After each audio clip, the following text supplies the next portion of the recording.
you. The greatest trip I ever took was to Israel, and the second greatest trip I ever took was to Israel, and I've only been there twice.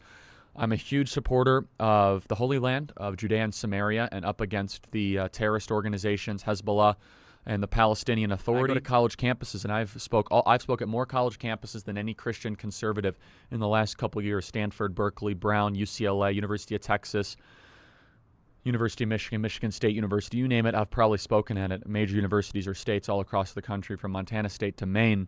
And I am confronted many times by young Christians that believe that Israel is an oppressive apartheid state that basically should not exist in its current form.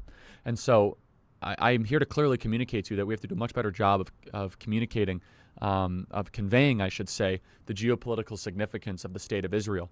The world's a better place because of the state of Israel. We have all three monotheistic religions represented in the Israeli Knesset and the Israeli Supreme Court. Israel actually expresses freedom of religion. I'll never forget when I was driving down to Hebron last year, and you're driving down south from Jerusalem, and there's this sign, and I don't speak Arabic, nor do I speak Hebrew. So I turned to my driver. I said, "What does that sign say?" There was no English translation, and there was a arrow in the middle and an arrow to the right, arrow to the left, and the arrows to the right and left were red, and the arrow in the middle was black or some other not a warning color. And so I said, "What does that mean?" They said, "Well, if we turn right, you'll die." What do you mean you'll die? Well, if you turn right, you go into the Palestinian Authority-controlled territories, and as a Christian, a Westerner, or a Jew, they'll kill you.